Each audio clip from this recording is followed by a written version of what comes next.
Good afternoon. Welcome to Oak Grove Theater's first winter play reading for 2021. My name is Sam Koogler, and I'll be your director for today's Valentine's Day reading of Love is a Daisy by Margaret Collins, by special arrangement with Theater Wagon. Many of you know that Margaret, along with her husband Fletcher, was one of the founders of Oak Grove in 1954. You may not know that she was an accomplished playwright. Love is a Daisy is one of her best known and loved plays. Before we start, I'd like to cover a few things about today's event. First, in keeping with our usual tradition, this is a cold reading, not a performance. That is to say that there have been no rehearsals. In the past, we've met in someone's living room, passed around scripts, sat around and read the play. We wanted to keep this spontaneity for these distanced readings. Second, I'd like to give special thanks to some people who have made today possible. Morgan Smith, who has handled the organization and publicity for this reading. Rowan Walker, who has helped provide us with the expertise and recommendations in producing for this online experience. And Patrick Smith, who is our technical specialist and manager. He's responsible for all of the ins and outs of getting this into your homes. I'd like to say if we do have technical difficulties during this live stream, we'll resume as soon as possible. And please check our face page at oakgrovetheater.com for any updates. There will be a 5-minute break between acts. Your screen will have a display of the readers' faces and the characters' names, as you can see now. During the reading, each person will check in and out of the video in keeping with their entrances and exits from the play. Our characters are, in order of appearance, Anne, a young woman in her 20s, read by Corey McDaniel. Susan, a young woman in her 20s, read by Roz Collins, Margaret's granddaughter. Hugo, a traveling salesman, read by Mike Vevada. Kelly Shepard, the matriarch of the Shepard family, read by Morgan Smith. Garland, Kelly's younger son, read by Kit Collins, who is Margaret's son. Robert J. Spivey, who is a rural sociologist, read by Mike Lafferty. Jess, Kelly's younger son, read by Tarkin Davis. Scott Martin, Kelly's neighbor, read by Steve Weingard. And a TV announcer, which we read by me. I will also be occasionally inserting pieces of necessary stage direction to help you follow the action. Our play is set in a mountain cove not far from the Skyline Drive, and later at the Shepherd's family house. The date is April 1st, somewhere in the mid-1950s. Act 1.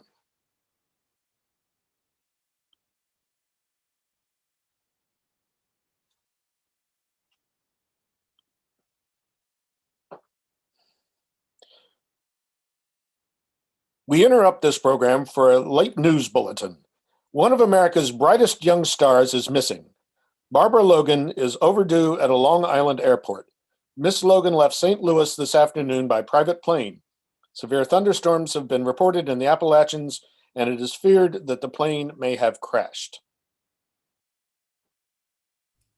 As the lights go up on a strip of upland pasture, there are shrubs, stumps, a parachute is spread out, and at the end of the sweeping lines of the shrouds, and apparently out cold, is Susan. Susan! Susan? Susan! I dreamed of falling. You think it's a sign of insecurity? Susan, are you all right? I think so. Somewhere I heard a dog bark and I floated down. Where's the plane? It crashed in the mountains. 20th century's very confusing. One minute you're racing the sun and the next you're no better than an old Indian in a buffalo tent. Where are we? Virginia, I think. Susan, are you really all right? How do you feel? Like Zeus on a cloud. Oh, isn't the world beautiful? I could hug those round hills down there covered with orchards and kiss each cow in those green sloping fields. Do you think anyone will look for us? In these mountains? Not for hours. Well, there's a farm down there by the river. Can you walk? The sun's in the top of the tallest trees. It'll soon be dark. Come on. How would you like to sleep in a chicken house? Why not in the woods? Think of Lewis and Clark. Think of Dan Boone and come on. Do you think we'll get lost? We have eyes, haven't we? Oh, I didn't see it. Cobweb. What was that? What? Listen. Maybe someone? Hello? Some animal, maybe? Ah! Cows! Cows are harmless. Oh, these look wild. Huge. I thought you wanted to kiss them. Kiss them? Yeah, don't you know we worship the cow? She's more respected than Queen Victoria was. You see any bulls? There probably aren't any. Well, there have to be. Oh no, they can breed in absentia. Father thinks it's obscene. I suppose any man would. Oh, here they come. Never passed by, I say, never passed by. You can sell a man right off his mule.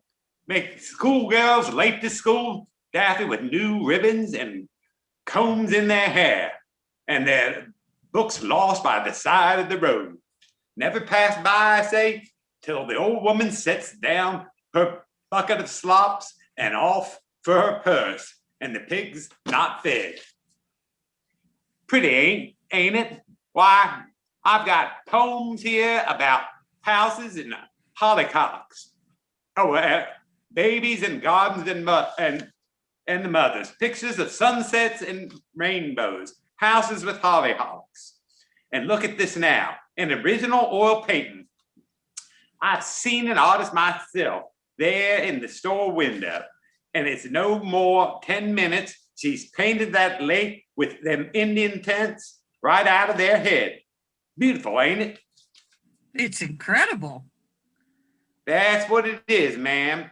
Though I mightn't have called that particular word into mind. I don't know much myself, but I know what appeals to people that are educated. Why, I've sold school teachers and ministers' wives.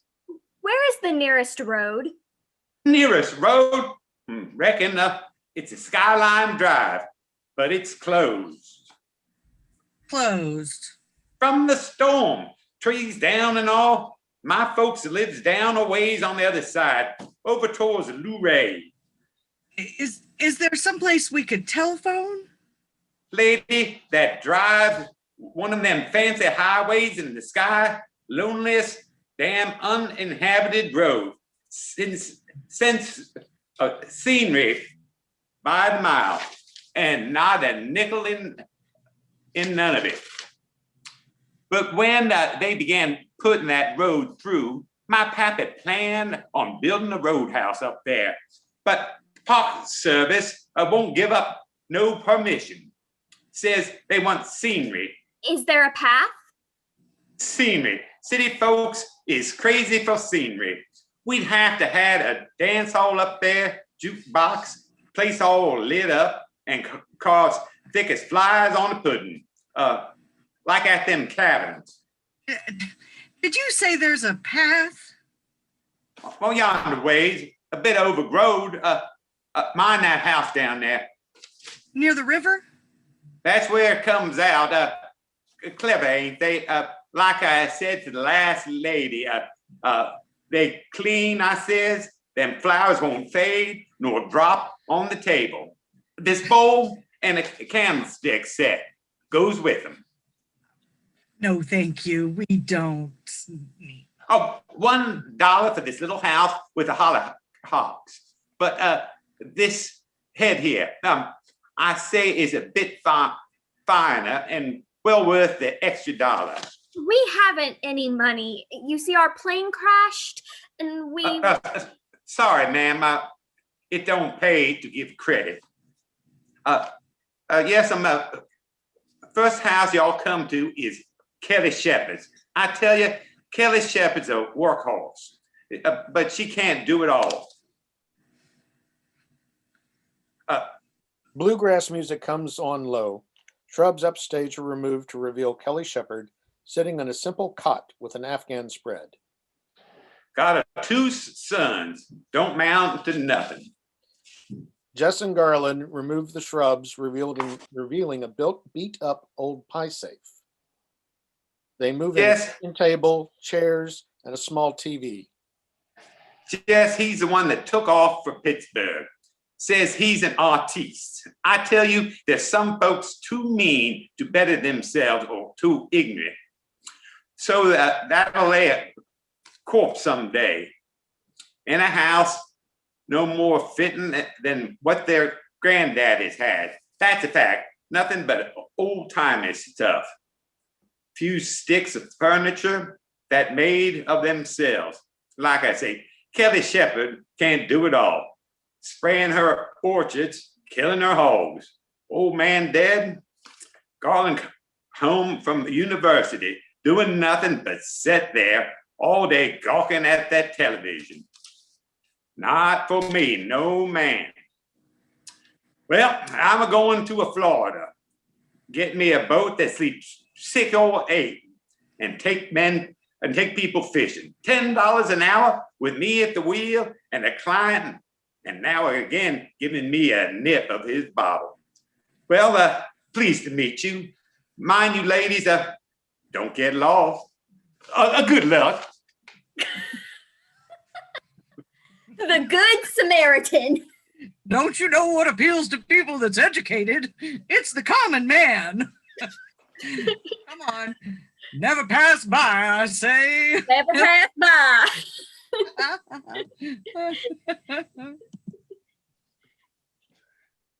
If you ladies ever get down to West Palm Beach, come round and I'll take you all fishing. Never pass by.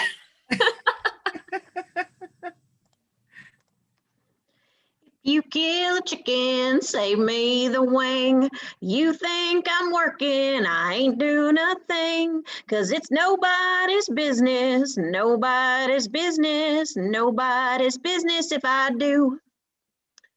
3 more hens a clucking. Old Betty's farrowed, 6 in the litter, and the Jersey's dropped her calf.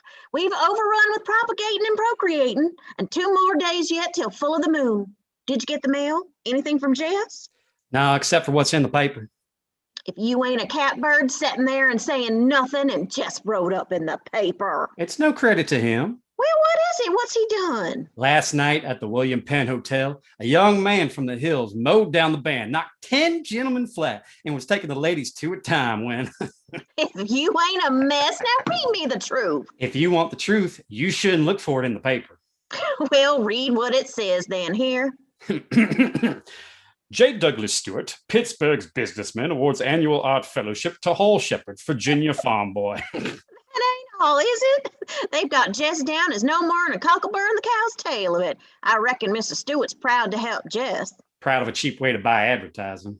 Is that what they learned you over at the university? It's a wonder you ain't too smart to stay on the farm. I'm a philosopher. Go on now. Is there anything else? One sentimental requirement I shall make of each holder of the fellowship. Mr. Stewart continued, that he paint my daughter's portrait. His daughter? Lord. I venture to think this will not prove an unpleasant task. Unpleasant says to Jess. Now, what are you doing? It's Saturday night. It's not time yet. Anyhow, you ought to be off over these hills after some girl instead of sitting there at the television. Jess now likes a girl where he can catch hold of her. This is love, not biology. Biology says sitting there mooning over a fool girl on TV. Have you heard of dryads locked in a tree singing? You ought to be courting. One of America's brightest young stars is missing this evening. Barbara Logan is long overdue at a Long Island airport.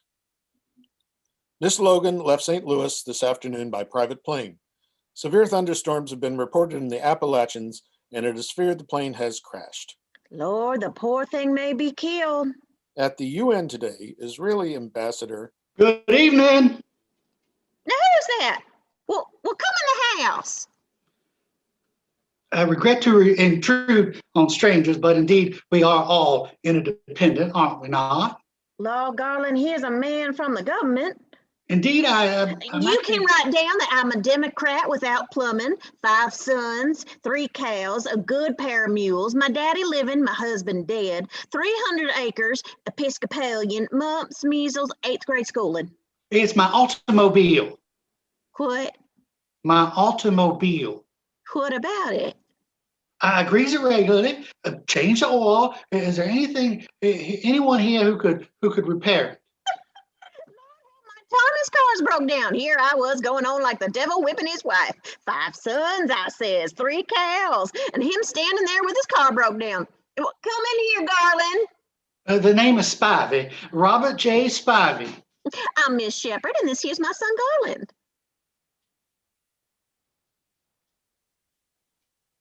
Well, have a chair, Mr. Spivey. Yeah, thank you. Pour Mr. Spivey But my some car. liquor, Garland. No, I couldn't. Not really.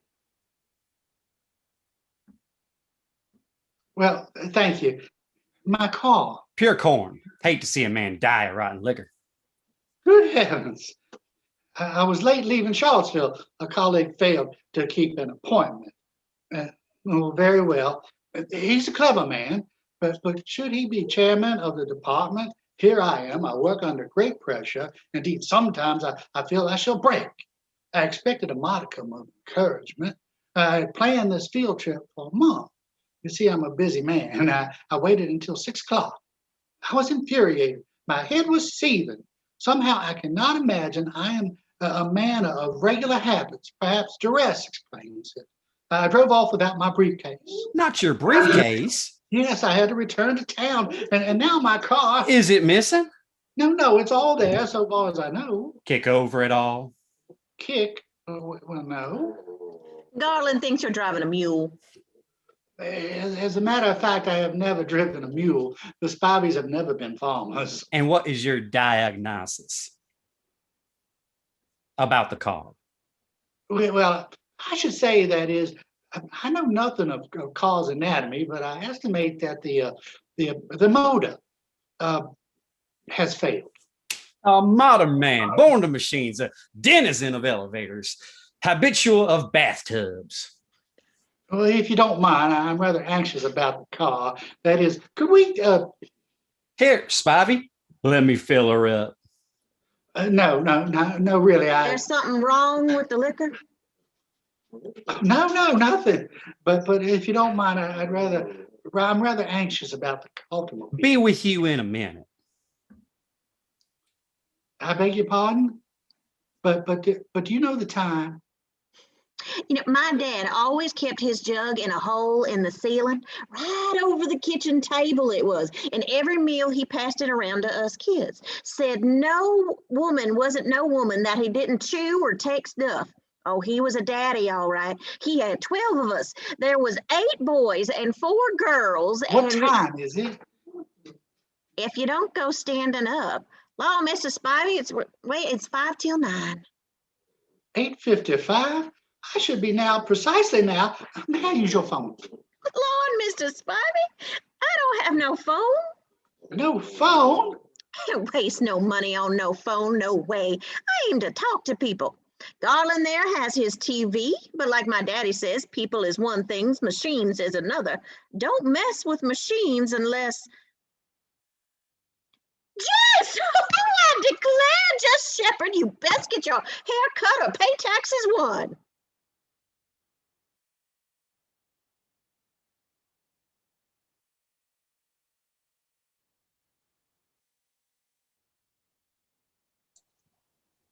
If he hasn't come home from Pittsburgh to save the price of a haircut, well, this is my boy Jess, Mr. Spivey. Have you had your supper? Lord help, son, I can barely hear you.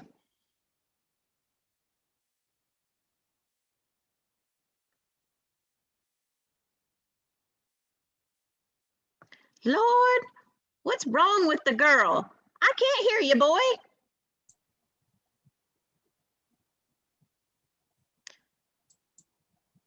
Lord, what's wrong with the girl? What girl? What girl? What girl says? I reckon she's downright plain.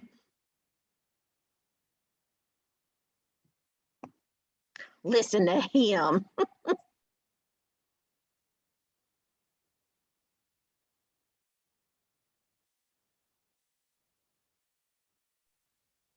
She's one of those social dolls with a face like a lacquered clamshell. You can't paint 'em. The thickness of brushstrokes overweighs 'em. Hell with 'em. Wealth's a sin. Cash money for painting. No hog killing, no plowing, no spraying, and no planting.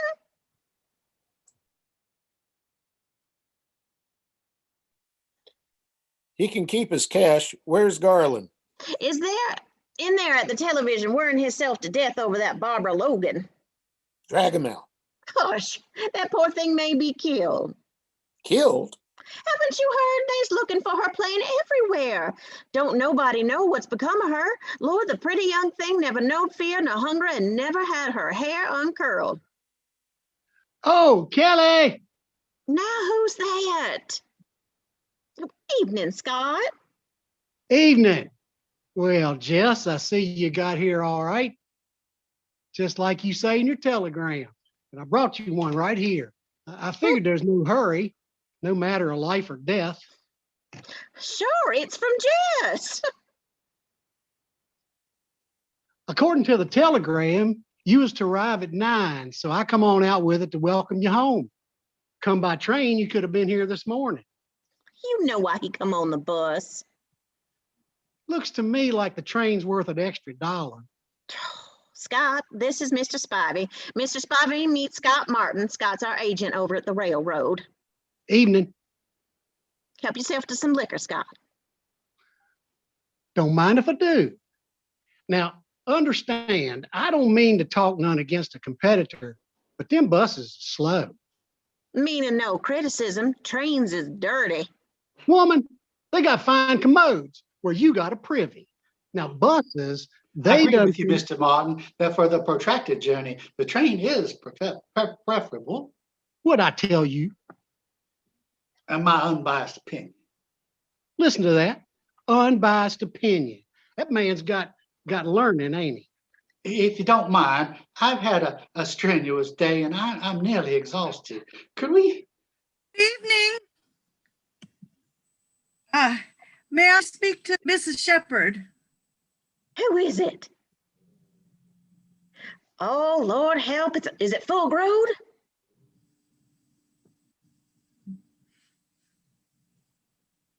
Of an age to consent.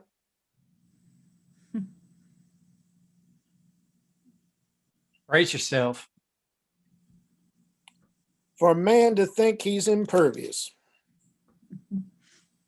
Couldn't we just I say feed the flesh and the spirit grows fat and well feathered.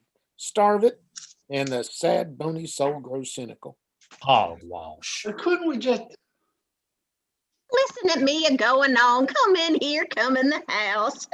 Lord, if you aren't a sight in this world, looks like you rambled all over hell and half of Georgia. This here's Mr. Spivey, Scott Martin, and this here is Ann and Susan. What they need is a drink. that's my boy Jess. Mr. Shepherd, I must. Poor things, they've been in a mess of trouble, lost their way in the woods, had nothing to eat, torn up their clothes, no doubt got a skin full of chiggers and poison oak. Oh, I shouldn't wonder tomorrow there'll be a itching and a scratching and a hobbling around here all crippled up. Hey, what's the rush? Well, now right in here, Find the high pressure. May we use your phone? I don't have no phone, but don't worry, you can freshen up a bit and I'll make you supper and afterwards I'll fix you up a bed for the night. Now Look this here. here is Does my Garland. apple look psychopathic? A little. You know me well. You can sleep with my mother. Just Shepherd, hush. What was you doing in the woods? Hiking? We were flying. Flying. You hear that, Garland? Lord, now, was anyone killed? Well, there were only 2 of us. We had to bail out. In one of them parachutes? You hear that, Garland? Now, where's your plane? It crashed. Garland, you here? Looks like they'd want to know about trains. Damned if that girl doesn't look like Barbara Logan. What if she does? What if she does? What if she is? A bolt from the blue, my chimney struck, I'm a fire. She's my lily of the valley, my bright and morning star. Mr. Shepherd, Mr. Spivey, I know you're plumb worried with Jess here rearing around like a bull, but go on now, you boys. Go on out to that automobile, I declare. Hey, hang on to that angel if you have to clip her. Looks like you're the one aiming to clip her. You kill a chicken, save me the wing. You think I'm working. Kelly, you mean to order any more of them chicks? Cost me 20 cents more a 100 if they come by your railroad express. I told you that's the government excise tax. Parcels post, I don't pay no tax.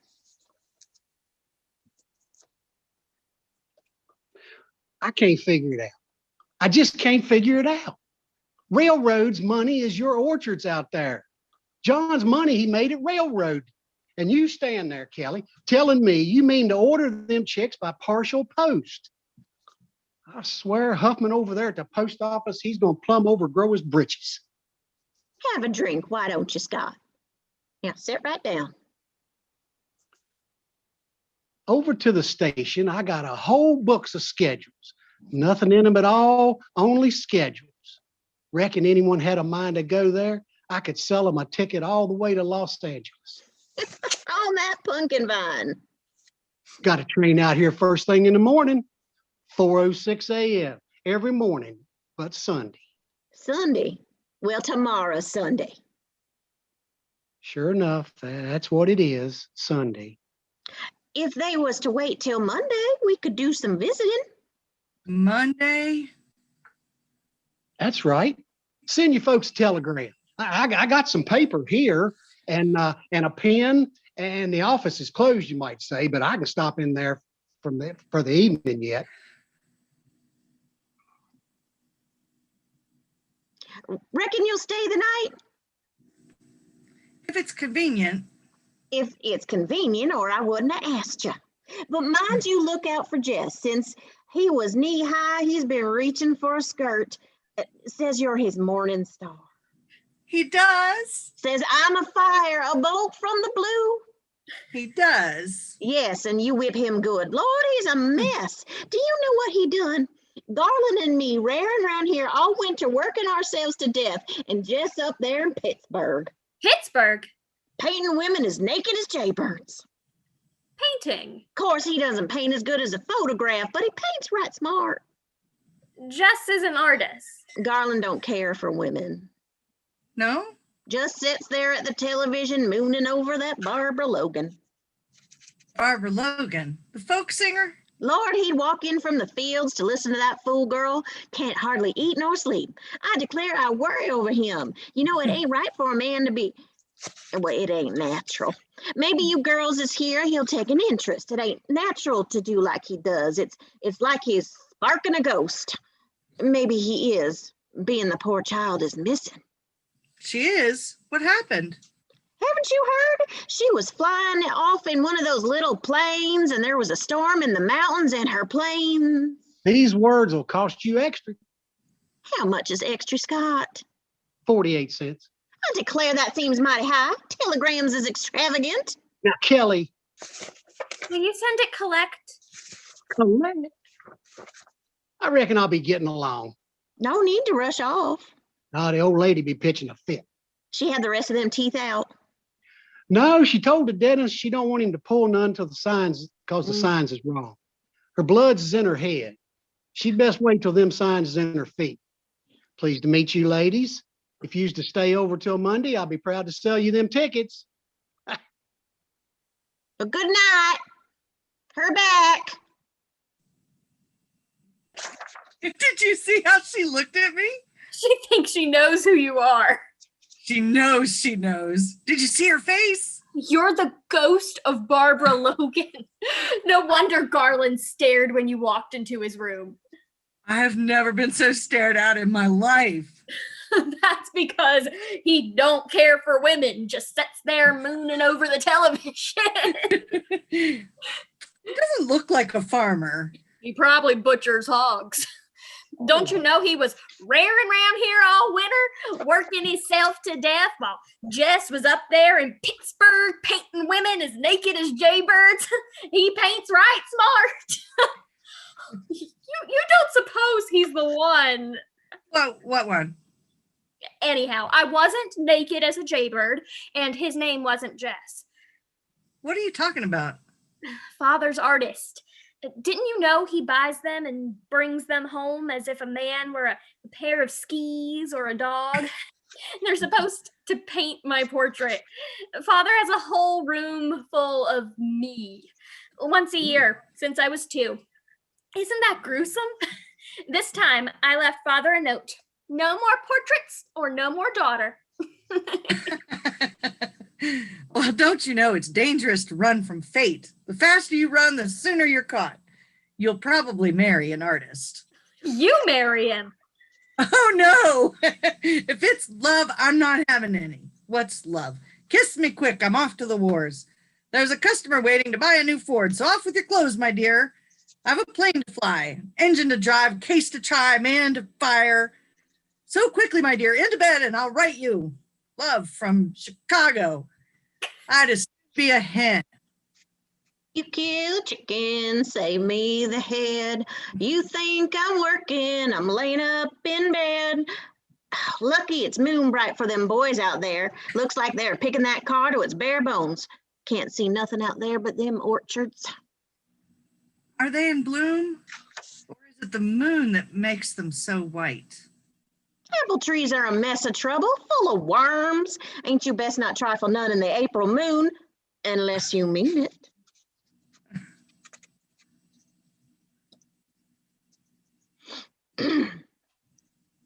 I had the car checked only last week. I gave him $5. Fuel pump. Needs a new gasket. I hope, Mrs. Shepherd, that you can accommodate me for the night. Land now, Mr. Spivey. I'd be happy to pay you whatever. Woo-hoo, pay me. You sure won't be happy to sleep on the couch, but you're welcome to do it. Now, why didn't I think to offer you girls some wine? It's real mild. I made it myself. Mr. Spivey? I don't believe that I Well, man, your toes aren't wet. really, well, Land, Garland, it's not time for your program. Why don't you find Mr. Spivey there a game of checkers? no, thank you. Shall we play?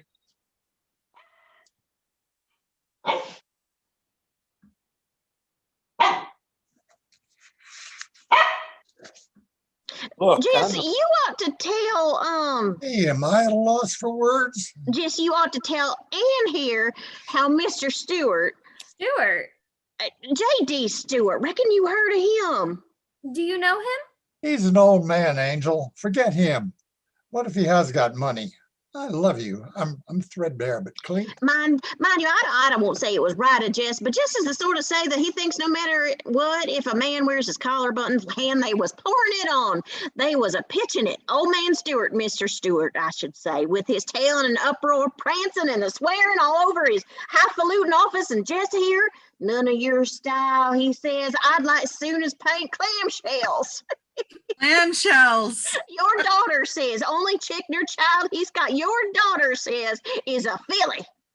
Philly. Of course, just don't know her from Adam, never laid eyes on her, but your daughter says, oh, he talked up a storm. Old man asked me to paint her. Here, it's all wrote up in this paper. Hall Shepherd awarded Art Fellowship. But your name isn't Hall. My brother named Pete, we call Bob. And my brother named Leroy, we call him Pete. And Jess here, I turned him down cold. you ought to go through with it, Jess, if she is one of them glamour girls.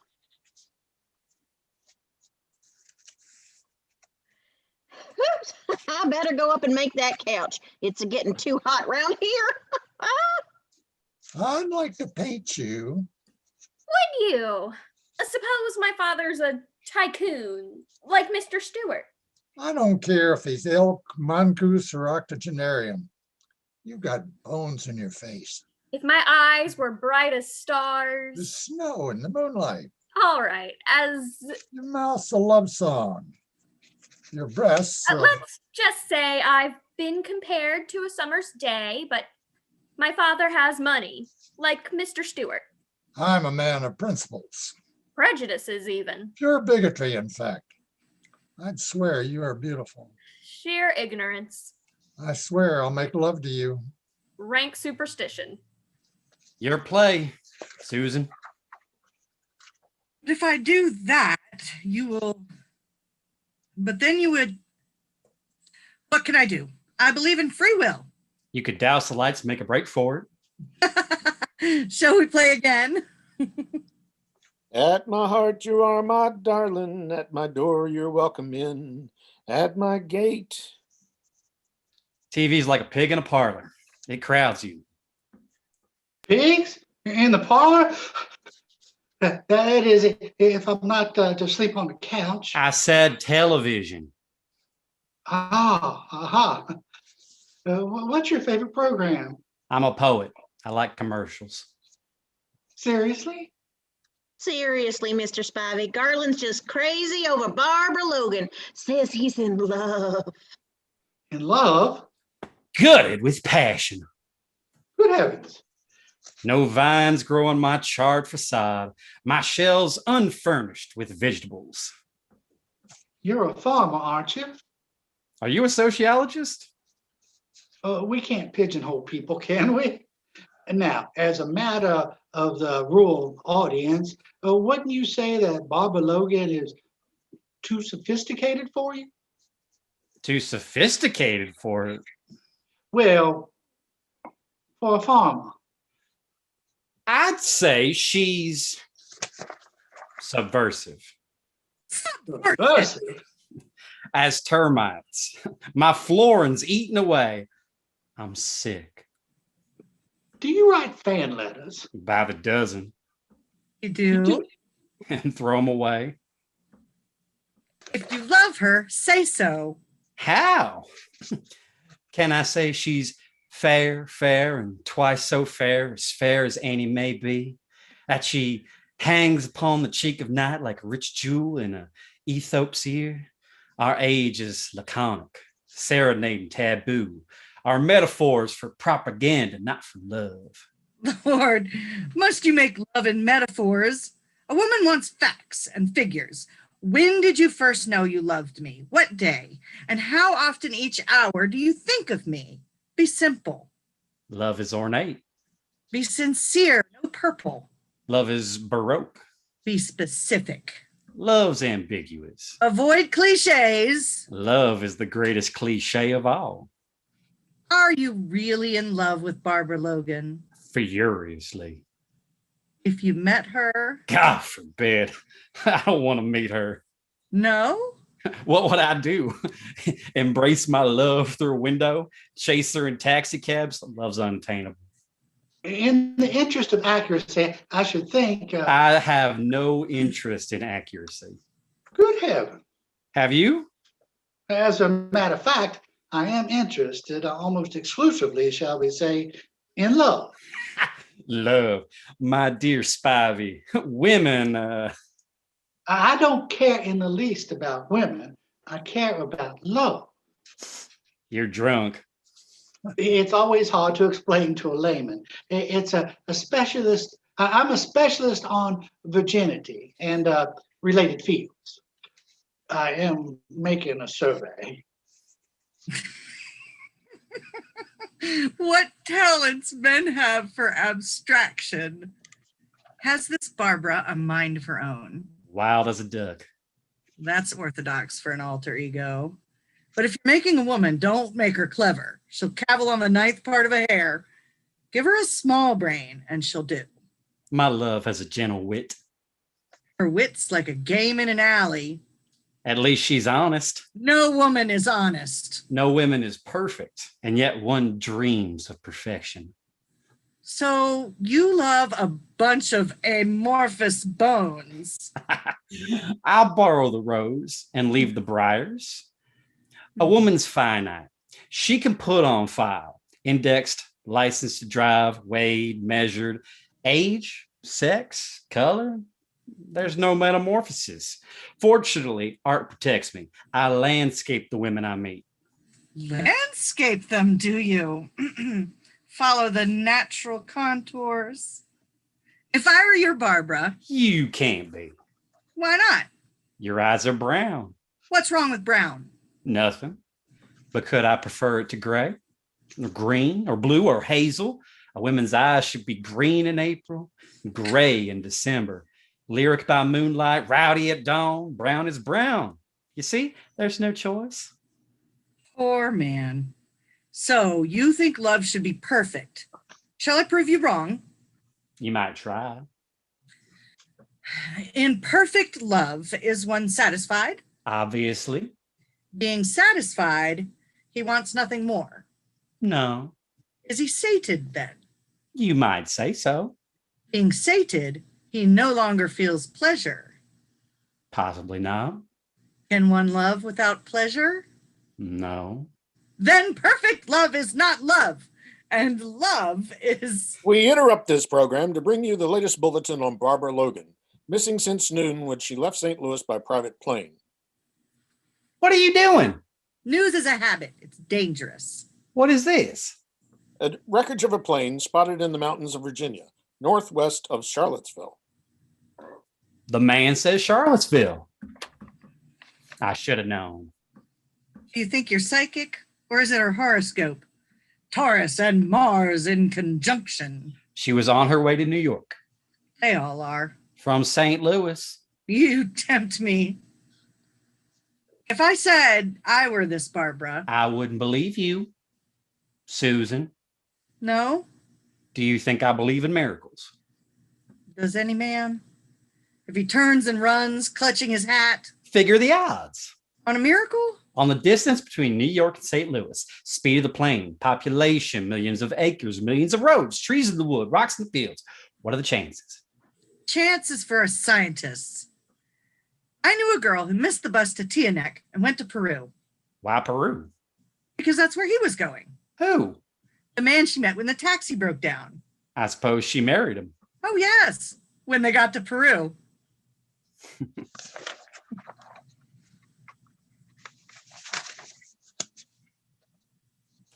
You couldn't do better, Spivey, if you'd run head on into a post.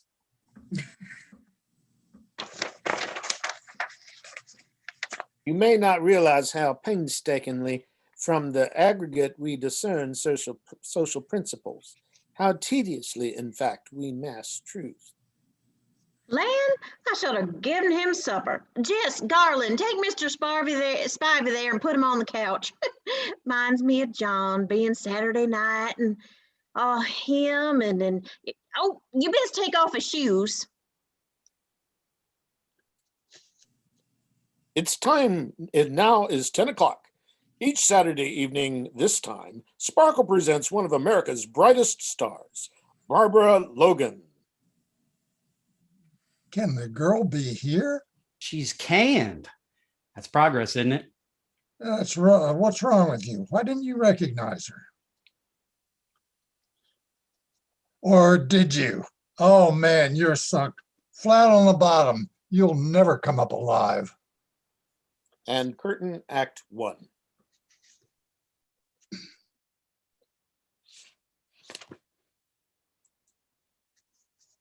We'll now be taking a 5-minute intermission.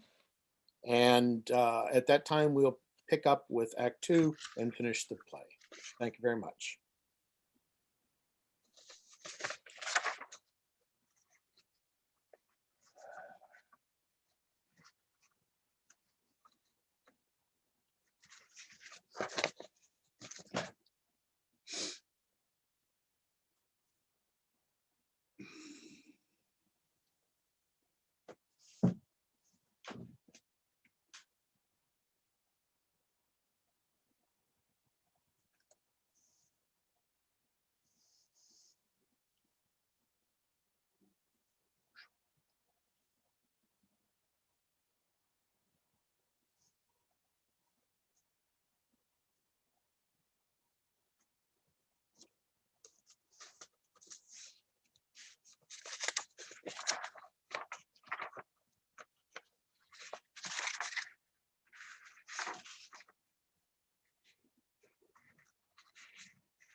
I'd like to welcome everybody back to Love is a Daisy.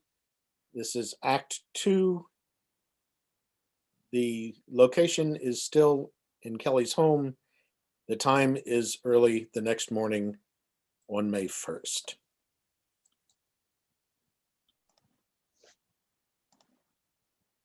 Sunday or no Sunday, on the first day of May, we got a planting watermelon. And them girls ought to be out here washing their face in the dew. That's what my grandmother always said. And I swear, Oh, they could sleep. I like them frisky. mind you don't frisk around here too quick on the draw. Oh, you overestimate me. Do I now? Didn't I see you in here, this very room last night? Law, you was burning. My plans for today are quite innocent. Are they now? Mountain climbing, a picnic, the simple country pleasures. Now look here, Jess. It's a pleasure, all right, and simple enough in the country or anywhere else, but I'll not have you abusing our hospitality to strangers. I don't intend to abuse her. Nor wishing her joy of her bargain here. Damn straight lace, aren't you?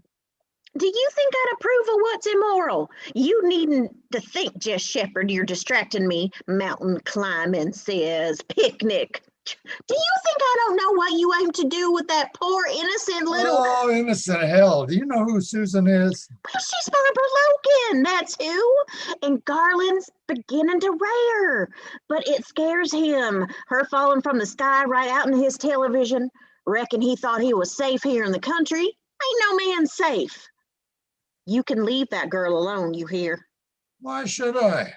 You got to give Garland his chance. What is this? Give him a chance, Jess. Do you know what you're asking? I'm an experience no woman should miss. Jess Shepherd, you'll not stir a step from this house with that girl. A little loose talk don't hurt no one, but trouble with you is you aim to do more than talk. Well, I'm no damn theorist. You can just keep it all in your head. It's time you was getting some morals. Mind what I said now. None of your pranking. You get out here now and you plant them melons. What was that all about? Morals. You got too many? I haven't got enough. Oh, what dreams I had. You're worse than a dog. Well, you tossed a bit too. Why not? I'm repressed. I'm supposed to dream. Are you supposed to talk too? Did I? You strung off all the four-letter words like a Valentine. Then you'd say Barbara, Barbara, and curse a while. Interesting. Though Freud might say, Oh, Freud, hell, why don't you poke me one? because you're a liar. Better for you if I weren't. You don't know what a woman looks like enough to dream about one. And you know too damn well what all women look like to dream about one. Why so tragic? If you burn, why not fiddle? Oh my God. The girl's ripe. Who says so? He's golden, and I don't mean her voice. I suppose you would know. Damn melons. Let's plant them and take to the woods with the women. I have even less use for the women in the woods than out of them. Why fight it? You can count me out. Can a crow pass up a melon? I gave my love a cherry that had no stone. I gave my love a chicken that had no bone. I gave my love a ring that had no end. I gave my love a baby that's no crying. Thought I heard Jess. One morning, one morning, one morning in May, I spied a fair couple making their way. You must be in love. And sing, I'd cry salt tears. I'm going walking because it is spring, for to see the waters flow and hear the nightingales sing. You know where I found these blossoms? On the way to the privy. Nature's great. Good morrow, good morrow, good morrow to thee. Oh, where be thou going, my pretty lady? You You can be married out there in the orchard with the apple trees as bridesmaids and the sun to give you away. Oh, love, love, love. I ache in 1,000 places. See, what were you doing? Nothing. I shall die. Of course, if it's love, you're not having any. You'd as soon be a hen. So off with your clothes. Garland isn't like that. I've noticed. He hasn't even touched me. We've been here all this time and he hasn't even touched me. What's wrong? With him? With me? He's certainly different. What do you mean different? From Jess. Look, why don't we go? Go? Today? This morning now? Someone can drive us to the nearest town. We can find a plane somewhere. Why would we do that? I want a bath. Find a pond. Nature is great, but I've had it. Don't be a priss. Anyhow, Jess is an opportunist. He thinks opportunity strikes again and again. Why don't we go? Why don't we wait until you're through playing games? Well, it's all very well to play games, but how am I going to get out of this one? Do you think I'm dreadful? Sickening. I mean, really heartless to pretend to be someone he loves? Don't we all? But someone on television, some star who sings every Saturday night and has millions of fans, Garland will hate me. Do you think he's a moron? It's not his fault he's neurotic. So he's not a moron. Of course not. So who's playing games? You mean he's been putting me on? What shall I do? Tell him the truth. But he has to discover some things first. He sure does. I mean, about himself. I could see last night that he thinks you... What? Of course, he doesn't know what it's all about, so he thinks you... I what? Do you think Jess will ever love anyone? Jess? Anyhow, he adores you. Jess? Garland! Do you think so? Of course, he'll never marry. Garland? Jess! Do you think he'll ever love anyone? Hope I die before I'm so cracked, sitting around mooning over my coffee. Can he love me? Will he love me? Does he love me? I'd take these flowers and drown myself. Morning. Well, look at them apple blossoms. I hope you don't mind. I couldn't resist them. Be that many less apples come harvest. Oh, I didn't think. Reckon not. Reckon you was thinking of something else, maybe. Going around here with flowers in your hair. Them boys is out to plant melons and nothing must do, but I came in and fix up some things for a picnic. It's a wonderful day. Listen at her admiring nature.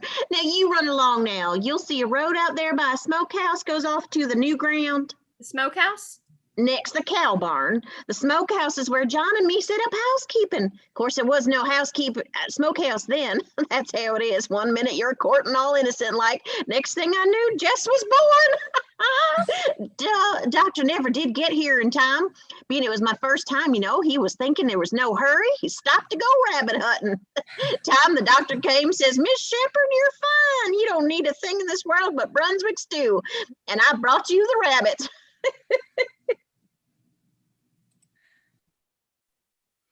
Good morning. Hello, Mr. Spivey. You gave me a start. Lord, Mr. Spivey, you aren't a sight. Sit down there and I'll fix you something.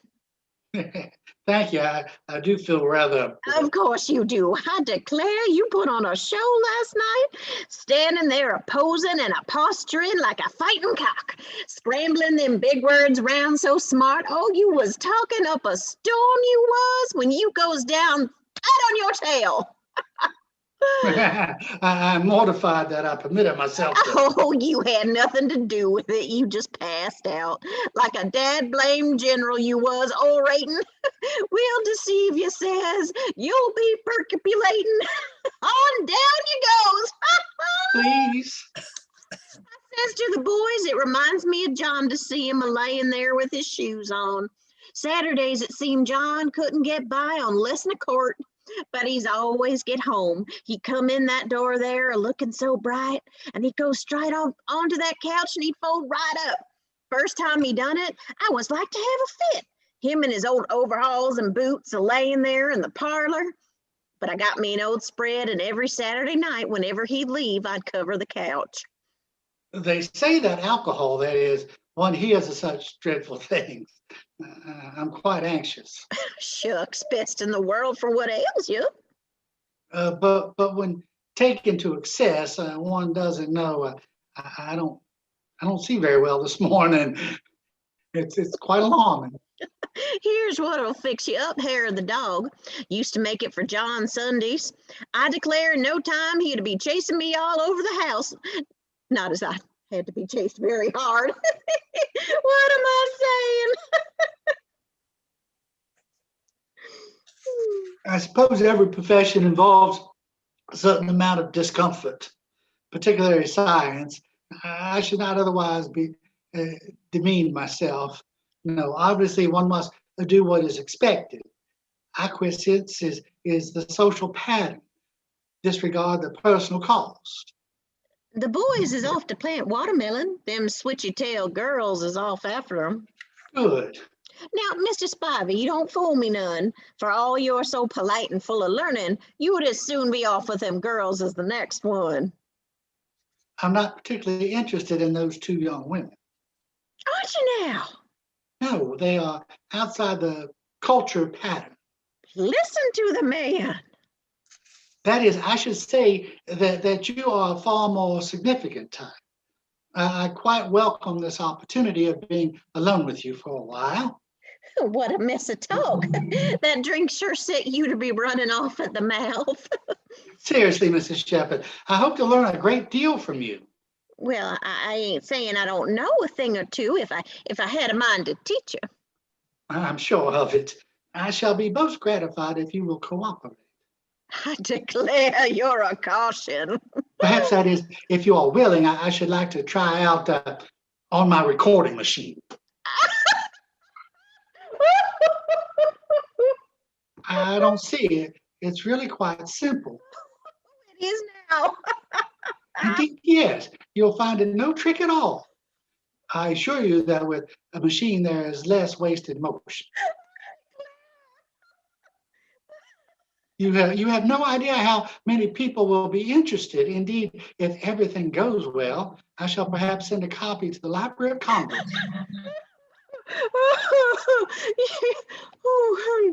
You best get on with them questions. Well, I suppose, Mrs. Shepherd, that in the days of your courtship, young people remained in their own communities.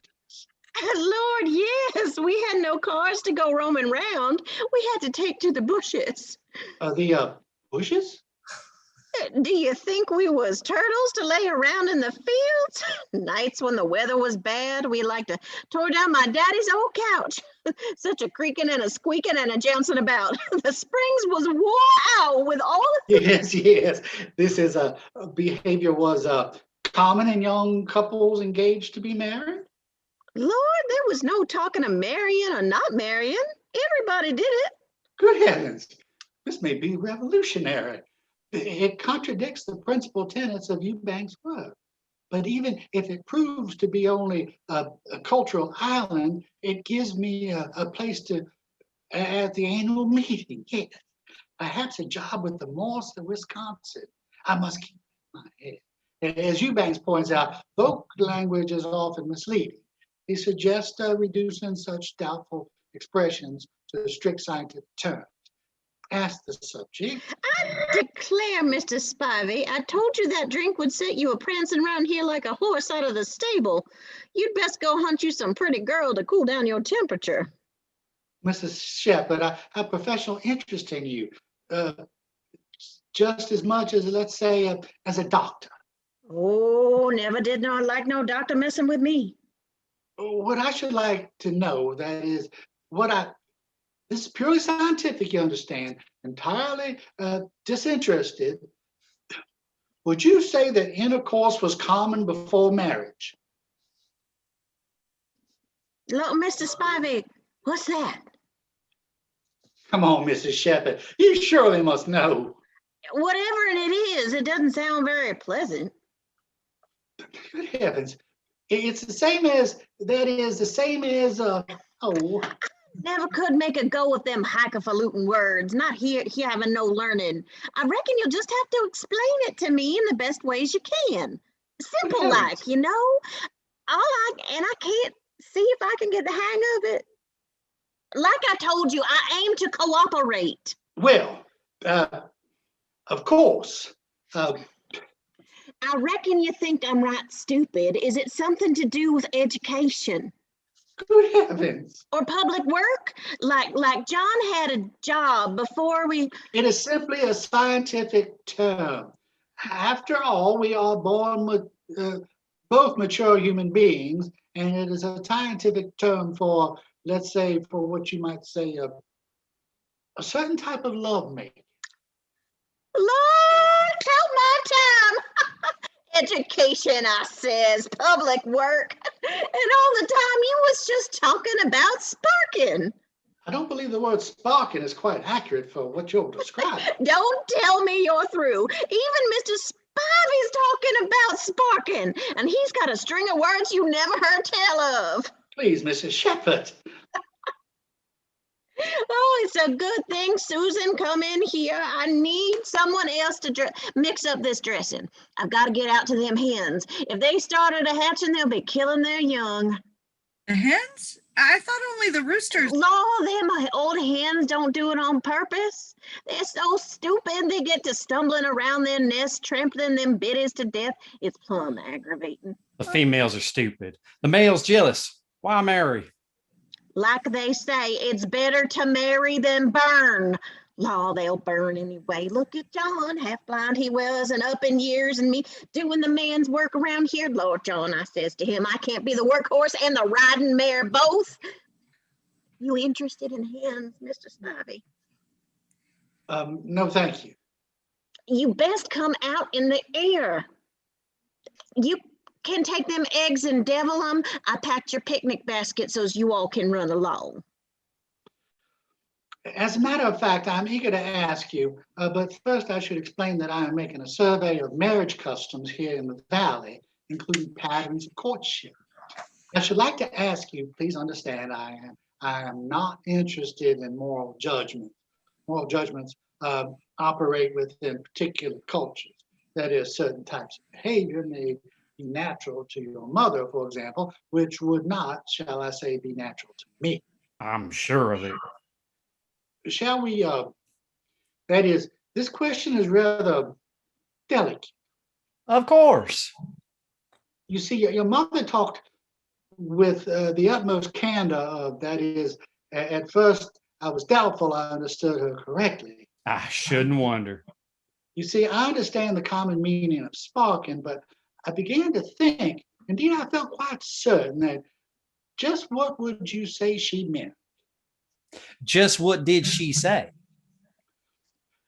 She described, shall I say, graphically, her youthful, that is, her premarital, and I said that she had, in fact, she left no reasonable doubt that only she, but all the young women in the community had, that is, a number of times, well, and her usage of the word apparently has been extended, has an extended meaning. An apt way of putting it. I'm right then in thinking that your mother's sparking is synonymous with it means what you think it means. Shepherd, what you tell me places more than one scholarly reputation in jeopardy. Indeed, those reputations will soon show certain disfiguring cracks that will quite impair their solidity. Really, it makes me quite nervous to think that is the responsibility. My field work must be meticulous and the tabulating. I think I shall use Hobson on that. You'll excuse me now. I must look at my recording machine. I think that after a while, perhaps your mother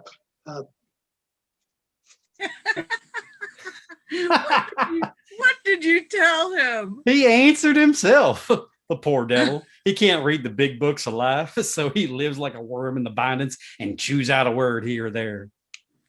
I suppose he was never in love. Hell no. So he's making a survey. Would you call him a pervert? I'd call him a pipsqueak. Perhaps he's one of those clever men who know love's a poor idea. Is that what you think? What else can you say? It's been so poorly planned. The flesh is preposterous. Men and women are style are incongruous, as number and symbol insoluble. You know what I think? I think you're a coward.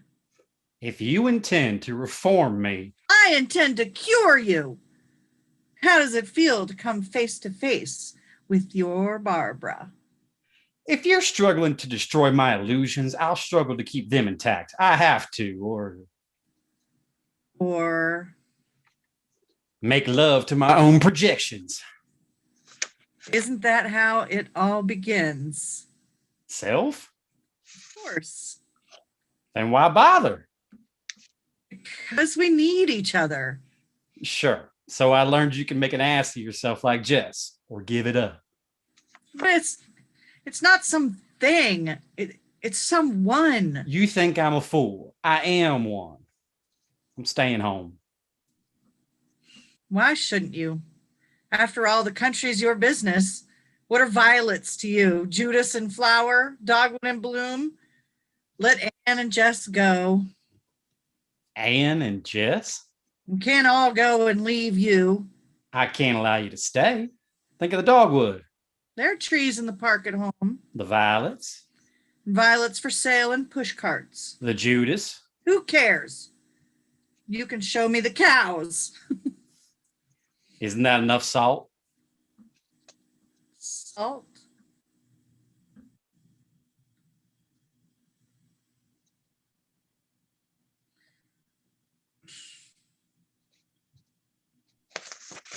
They kiss.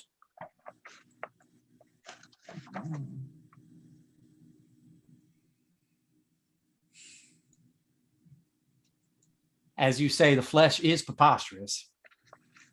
I've heard money's more often decried than despised.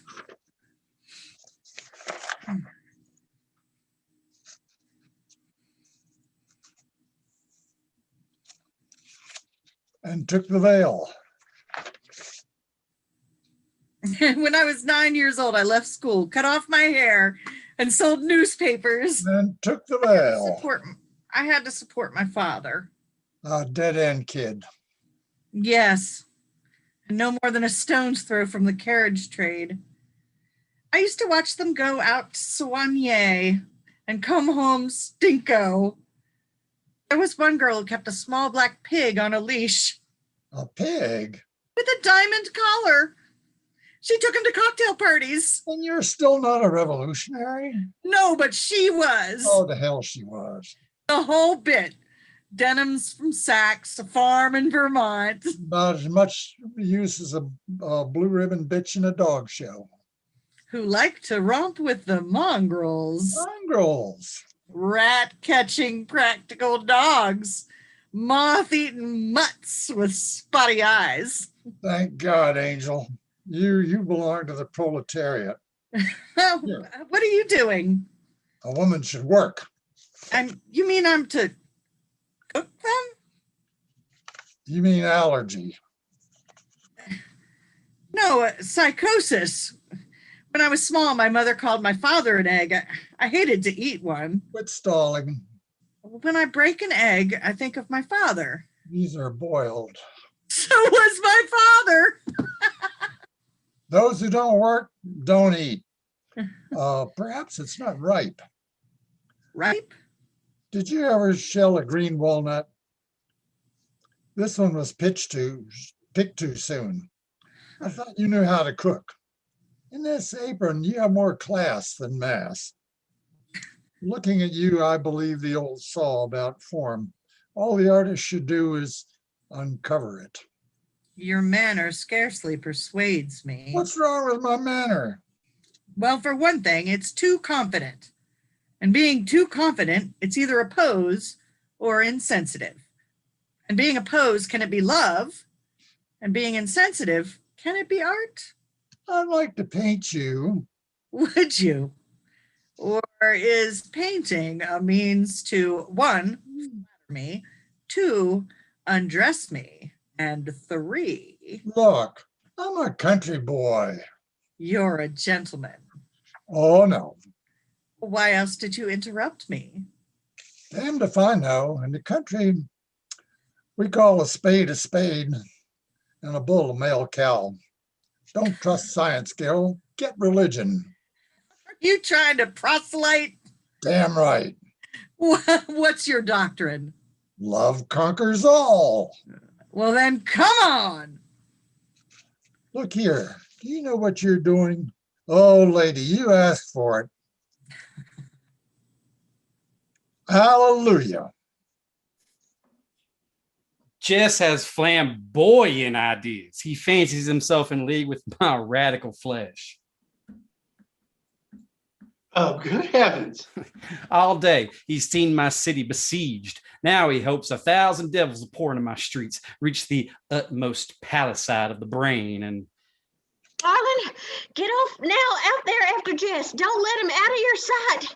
Well, don't just stand there. Take Anne and go after him. Anne can go if she wants to. But I can't just go after them. Do as you please. How can I? Picnic says don't.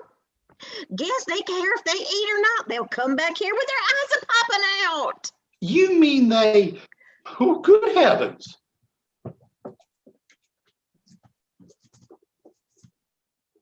End of scene 1. Act 2, scene 2. Later that night, Spivey's working at his machine, which she has set up on the table. Kelly waits anxiously. She's taken off her hat and apron, straightened her hair for the occasion, and Garland and Anne are no longer there. Ain't it fixed yet? It's near midnight. Good evening. Good evening. 1, 2, 3, 4. Good evening. How are you? Real well, thank you. Please. I declare, Mr. Spivey, I keep forgetting. Well, Mr. Shepherd, I believe we are ready. If you will sit here. What must I do?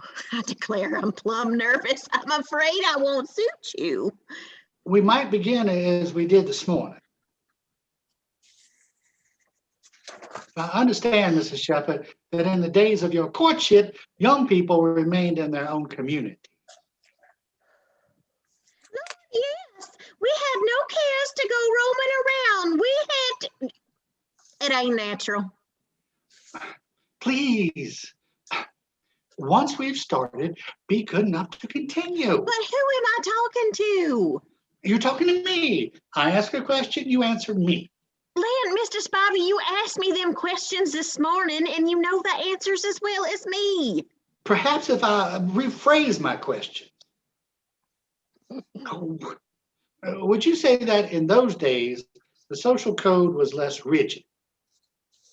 I don't know nothing about no code. We was just enjoying ourselves. There was no necessity then to be clandestine. There you go with them big words. Education says public work. This is, Mr. Shepherd, no one thought it immoral? Immoral.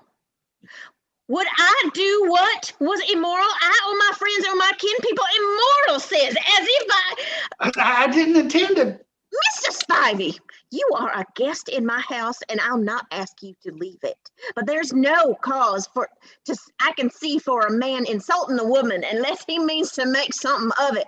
For you to sit there so polite and full of learning and thinking such treachery. Good heavens, Mr. Shepherd. Did you think, do you imagine that I wanted to, oh, good heavens. Looks like a man with your learning and all would have more sense as to immoral. It's nature, it's what it is. Please, Mr. Shepherd, if I unwittingly said something offensive, I apologize. Well, I assure you I meant no criticism. On the contrary, I think very highly of you. Indeed, I do. well, Your candor and good humor seem to be admirable, and I assure you I am not one to indulge in narrow-minded, old-fashioned prejudice. Indeed, if my hypothesis is confirmed, you may someday find yourself famous in the annals of anthropology. you best soak your head in a tub of water. Seriously, Mrs. Shepherd, I intend to print. Print? You mean like put me in the paper? No, in a journal of anthropology, that is. A magazine? Sure to God, you're out of your head. What could you find to say about old Kelly Shepherd? I shall quote you accurately, mind you. There is no carelessness in my work. I shall use your own words on spot. Have you taken leave of your senses? As students of American Students? culture, You mean boys and girls and their books? there are no mere boys and girls at their books, Mrs. Shepherd. They are serious scholars. What has scholars to do with such foolishness? Mrs. Shepherd, as I told you, my field is rural sociology. My special study is culture patterns in courtship, marriage, and childbirth here in this county. Is it now? Yes, you see, I have small grant and aid, and I hope Is that the truth? I'm a student of customs, of what is customary. There are many customs, hundreds, in fact, thousands of customs, Such as what? such as weddings. Here comes the bride, here comes the bride. You see, rice, tin cans, honeymoon. Why, Mrs. Shepherd, why, custom. Think of Santa Claus, Easter eggs, turkeys, firecrackers, pumpkins, whistles, confetti. Why, Mrs. Shepherd, custom. Looks like anyone knows them things without going to school. But there are others, old, very old, almost forgotten. Then who cares? I do, Mrs. Shepherd. Suppose I were to learn of some rare, almost forgotten ritual. Can you imagine the consequences? My contribution would be invaluable. My position would be unique. It would. I would be the envy of, that is, I should be extremely happy. Take May Day, for example. For a genuine instance of May Day customs preserved in oral tradition, that is, passed down from generation to generation. I would, Mrs. Shepherd, I would do almost anything. You would. Literally anything, Mrs. Shepherd. You know, my grandmother used to talk about the first day of May. Would that be? May Day, indeed it would. What'd you say? Well, if I recollect, I declare there's something there at the back of my mind. Would it be something about girls? Yes. And boys, maybe. Would that be right? Indeed, yes. It's all coming back to me, how it was some kind of ceremony. That's right. That's what it was, a ceremony. There was certain things us girls had to say, a song maybe. A song? Yes, and then we done certain steps, well, like them play parties. Play party? Just to show you there's no hard feelings. Would you like it if I was to go through with it?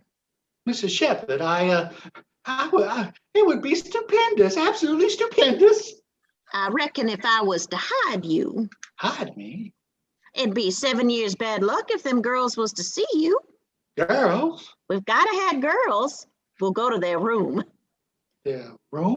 Now, don't fret. I'll hide you under the bed. The bed? No, I couldn't. You can have your machine under there. I couldn't think of it. Lord, Mr. Spivey, what harm would there be? But my position under the bed in a young woman's room, good heavens. Now, who's to know the difference? You'll be hid under there before they come in, and afterwards I'll bring them in so you can slip out. Well, no, it's impossible. Absolutely impossible. Can't you arrange some other way to... Them words is a charm. If I was to say them just anywheres and anyhow, the two girls would die old maids. That's a fact. Perhaps in the interest of science, you are convinced that it's all right for me to If it wasn't, would I have asked you? But under the bed, it's so ignominious. What would you banks do? Lord help, I hear someone. They're a ways off yet, but if you're going to set up your machine under there. As a man, I ought to refuse, but as a scholar, I want you to understand that I am not accustomed to concealing myself under beds, and that only my devotion to scholarship would conquer my reluctance to undertake such an enterprise. A scientist cannot turn his eye from the truth. Leastways not if it's naked. Please, Mr. Shepherd, this is no time for vulgarity. Oh, you best hurry and get under that bed. I must confess this seems to be a highly dubious undertaking. To what a past science brings us, we follow knowledge like a sinking star. Of course, and if them fool girls was to catch you under there, they might not understand. Being flighty and all, like it was, like you catch what you say for scholarship. But don't you fret now. No one's going to catch you. Not with Kelly Shepherd running the show. He sticks his head back out. For any other cause. Go on now and get under there. You do realize, don't you, that otherwise I wouldn't consider such an enterprise. Lord, Mr. Spivey, I reckon I can tell a peeping Tom when I see one. Like you say, only a scholar. Spivey retreats under the bed. Kelly, convulsing, takes the water pitcher from the washstand and goes out upstage. Discipline, yes, and self-sacrifice. Where can they be? Just likes games, murder, jealousy, insanity. Any number can play. He's only playing a game. What's any game but a killing? You mean, Jess has neither morals nor constancy. He's always in love. but, Permanently. oh, He says he's never met the woman who could resist him. oh, Nature, he says, is promiscuous. how could I? All women, he says, are young and fair. He's forever afire. They forever must quench him. Good God, I'll kill him. What time is it? A little after 1. Jess was talking about Susan all morning. What did he say? Do you think he was teasing? How do I know? Is something wrong? No. If Jess thinks I'm in a sweat, come on. Don't look so innocent. Haven't you just declared your evil intentions? Have I? Don't you know? Not always. Let's be charitable. Charity begins here and proceeds by direct route to... This road is legally closed. I proceed at my own risk. But you don't love me. What's that got to do with it? Well, you don't think I... Damned if I know. You never finish your sentences. Have you ever never made love before? You're too precipitate. Men have no palates, no sense of pace, no poetry. See how the stars drift out of the door of the west? Put me down! Flat on your back, baby. Oh! Why don't you bite my car? Hey, go! Struggle, angel. Beat on my chest. Laughing, he carries her towards the cot where Spivey looks out in terror. Jess drops Susan on the cot. Spivey's hands shoot out frog-like, and he cowers. How can you be so practical? What else did you have in mind?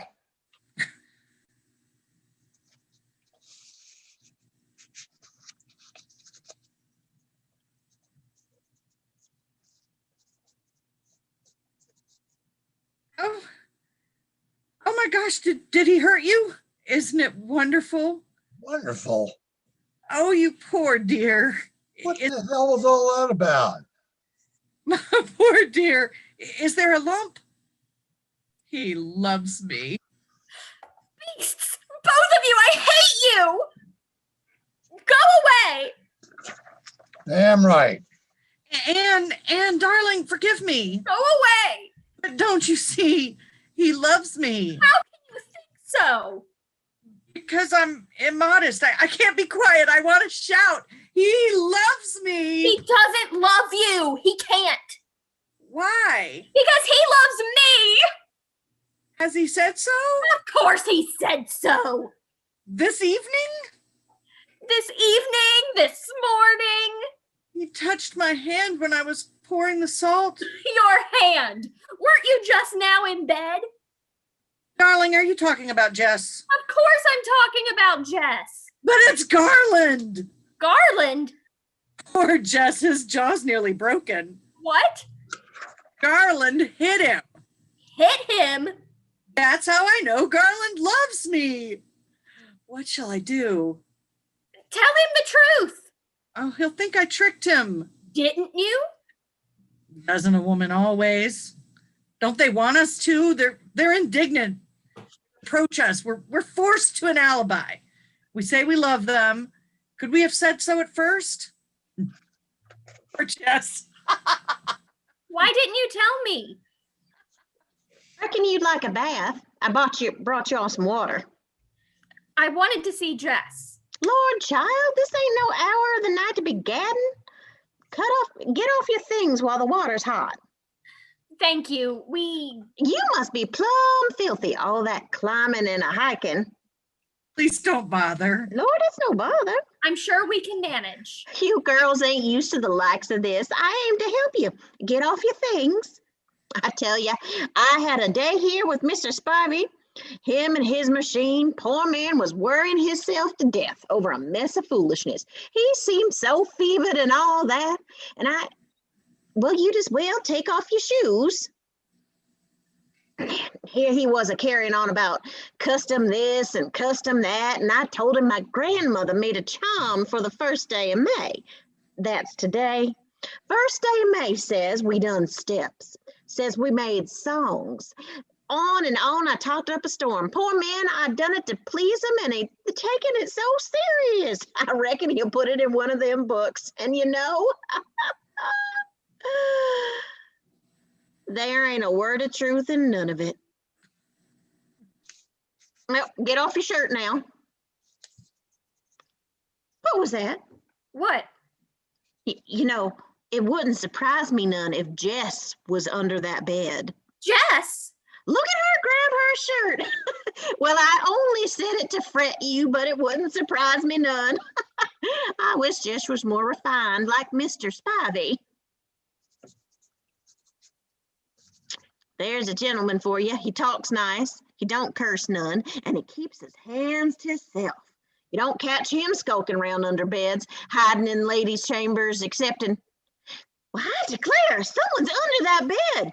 You got Jess under there. Of course not. When I was young, that moon, that old lady up there riding so high, she'll file your blood till it melts down your bones and you ain't got a scruple left.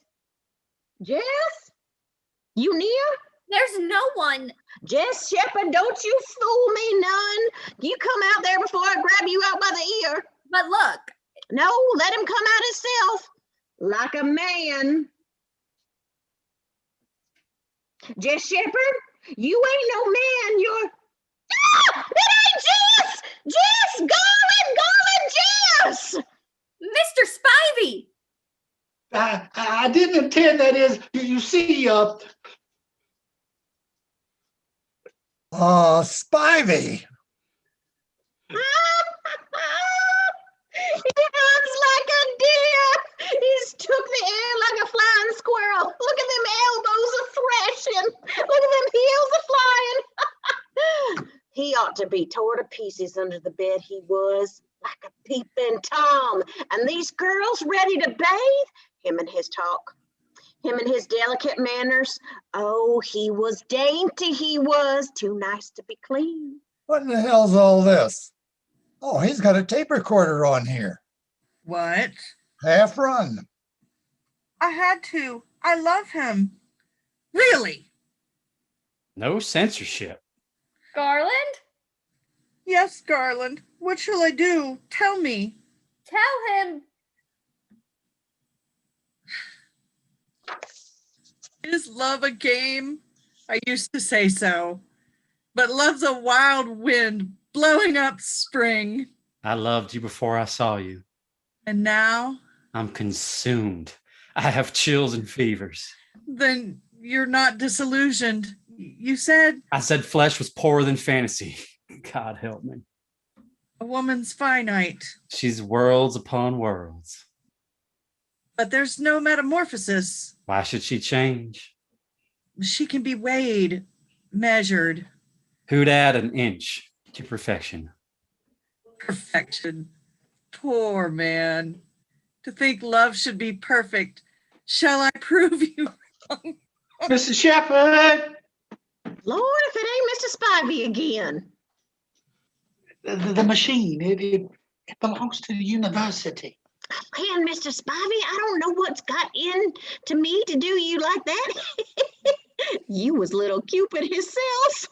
Cupid? Them tapes are yours. I was plumb out of my head. I'm afraid I insulted you. We was both fools. You'd best get the brandy. Brandy?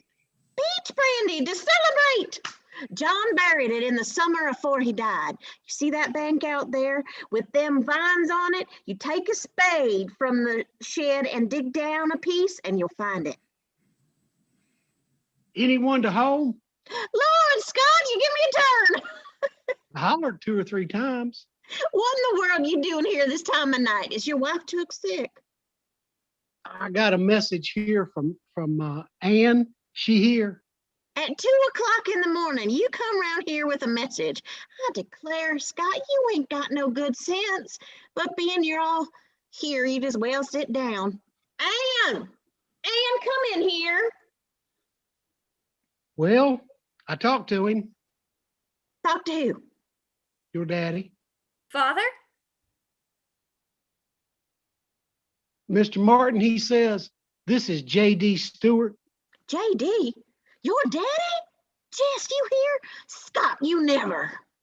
That's right. That's what I did. Where is he? I reckon he's on his way here. Mr. Martin says, I'm indebted to you. Indebted, he says, to me. The reward is yours. What reward?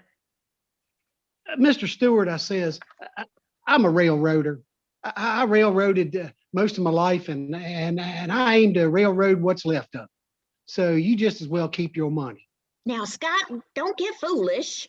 But I says, since you insist, I'd be grateful for the money to buy my old lady a set of teeth. Hey, look here, Scott. I don't understand a damn word you're saying. Ann there gave me a telegram for her father, you see. And time I remembered to send it, I knew he'd be pitching a fit on account of that girl on TV was killed. And he was thinking that it was over on the other side. Killed? Barbara Logan? Was she killed? Of course she was. You hear that, Garland? Somewhere's in Kentucky. Kentucky. That's what it says on TV. And you know what that half-wit Hugo done? He told the police he seen those girls on the mountain. And of course, the plane was spotted from the air. And you'd have had 300 newspapermen here looking for Barbara Logan if I hadn't have called Mr. Stewart. Do you think I believe in miracles? Does any man? I suppose she married him. Oh, yes. When they got to Peru. Mrs. Shepherd, is this the brandy? You peeping Tom. Now, Jess, it wasn't Mr. Spivey's fault. I told him. Told him to get under the bed. Bill. But as a matter of fact, For Mr. Spivey and them tapes, I declare he's little Cupid himself. Cupid. Have a drink, Mr. Spivey. thank you. Cupid. Cupid, hey, Mr. Shepherd? Never pass by, say never pass by. You can sell a man right into a wedding. You wouldn't believe what a mess it makes to get married. And he opens his suitcase tosses out rice, garters, flowers to the couples, and finally pacifiers and rattles.